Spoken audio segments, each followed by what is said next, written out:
Okay, we're back now. I've got the pork chops in, and basically what I'm going to do now is cook these for about, I would say, 6 or so minutes on each side. They've been in for about 2 to 3 minutes already. I do want to just personally apologize if I did something in the video I put up earlier where I mentioned the brand names of the spices that I used and wasn't supposed to do that. I do apologize, but I don't think I'm going to make any money or anything. So basically, I'm not a chef, so I'm not doing anything wrong. That's just what I bought from the food line right up the street. So these are going to run at about $3.50, not $3.75, and it's actually a little bit below $3.50 right now. When these are done, these will turn white. They will actually turn white on the other side, and they'll have a little bit of a brownish tinge because of the sage. You can see that some of the liquid is starting to rise to the top of the pork chops there, and that's when you know that they are ready to be turned. Now I'm going to let them go for just a little bit longer before I turn them because of the way I actually want them to finish. These again are bone-in pork chops. You can get these at the store now for around $10 or $11, and these 4 pork chops here would feed a pretty hungry person. If one person ate all 4 of these in one sitting, I would be, well, I would say quite surprised, but it has happened. You can also get these in the boneless form, and they cook a lot quicker because they're a lot thinner. The last time I did these, I did actually cut the bone out, but the bone retains a lot of the flavor of the food, so I didn't do that this time. Alright, we're going to go ahead and give these a flip. Again, I'm using the metal spatula with the holes in it, the slots in it, to avoid any liquid. Not that there would be any liquid. We're going to go underneath this bad boy here, take them in, and turn them over. Now, you can see the white and brown. You notice the whiteness of the bone there. That's what I was talking about earlier.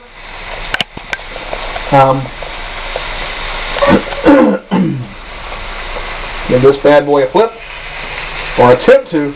That's a big one there. Try that one again here. Yeah, there we go.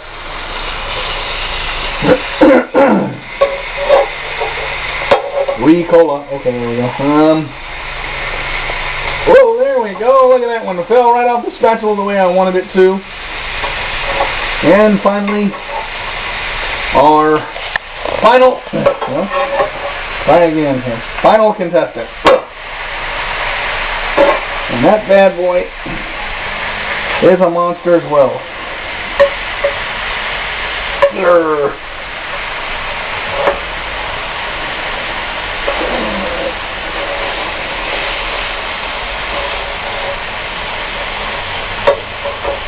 And you can see where the sage is actually in the food and gives it that greenish, and then there's the, the parsley is the green there, and the sage actually is going to give it that brown coating kind of in the side there, and then on the edges here are white.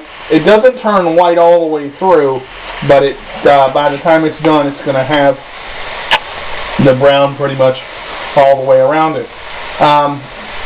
These will cook for about 6 to 7 minutes on each side, and then they'll come back out. I will flip mine again. I actually do that, and it does that so that it doesn't, the flavor will stay throughout the food. That's the reason that I actually cook my food that way. A lot of people don't flip as much as I do. Some people say that the juices come out that way. I never find that in this skillet that I use. Most of the George Foreman products that I've used have done well. Again, if I mention a brand name and I'm not supposed to, oh well, I don't think, I'm going to make $1 million tomorrow. And if I do, I'll split it with you. Yes, I said that on camera. Alright, so, there we go. And these are basically going to finish up here in just a moment. I'm going to let these cook for about another 4 minutes or so, and they'll be finished. one of the things I like about using a skillet of this size is that you can cook so much food at one time. And really, overcrowding does sometimes become an issue, but you want to make sure you have space between your food, and if you can get a spatula in there and show that actually goes in between, that's what you want. And that gives you enough space, and of course here, and of course here. So that shows you that you've got enough room for the food to spread around if it needs to, flatten out, that sort of thing. On next week's show, I'm going to do either some sausage gravy, or I'm going to do a simple little egg omelet recipe that I will do. In last week's show, I actually did fried mushrooms. So we'll do a complete meal here eventually. Like I said, I'm doing some variety, and eventually I will have a YouTube channel up just for cooking, but right now we just have Facebook for right now that I'm putting the videos on. So eventually we will have the Cooking with Carter show title and everything. I want to make sure that that's not copyrighted or anything. I'm not using anything against that. But it is my name, and I do own my name. So that is the Carter way. But anyway, well, not my dad's way, but it's mine. But sorry, Dad. That's the way that goes. And I want to let this cook just another minute or two before I flip these again. And I want to show you kind of what you're looking at to see about how, and again, you'll see just a little bit start to seep through here as far as red. That's why I flip these multiple times, because of course the juices are on both sides, and as it gets done, the flavor comes back and comes up through the pork chops, which is what you want. I do leave just a little bit of pink in mine, not much. I don't like really any of my food well done. The one thing I don't do I do pretty well is chicken.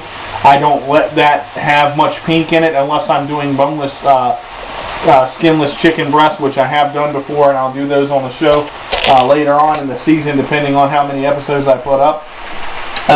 On next week's show, we'll use a tripod so that my cameraman doesn't have to hold the camera. He'll just operate the tripod so that we can see what we're going to do. And I'm going to try to get a show to where I have two different angles, where one camera's on me and one camera is on the food. So we would be able to combine those into a movie to where you can see both views and actually have me talk. And I may do it, I may not, I don't know. Just a thought I had. Alright, so I'm going to go ahead and flip these one last time. On these, I do push down just a little bit. I don't do much, but I do just a little bit. So we'll come over here to the big monster this time.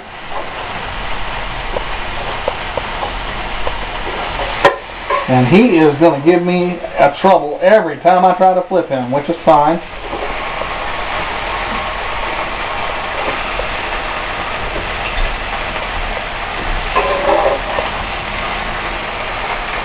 Alright, come here, buddy. This big guy is really in the way.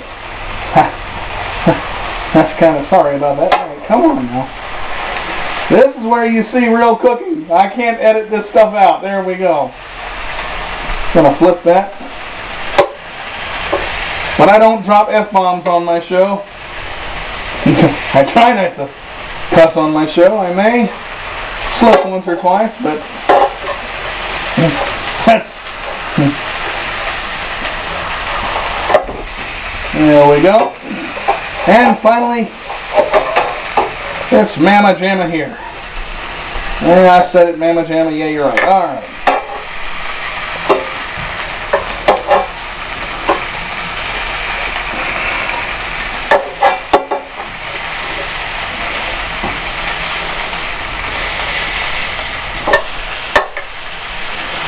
Now, while these finish up and before I take these out, I want to tell you a trick that I've done with the bones before. If you take your pork chop and you cut the bone off of the pork chop, okay, if you decide to do it with the bone out, one of the things you can do is take about 2 cups of chicken stock and let that chicken stock get warm on the stove.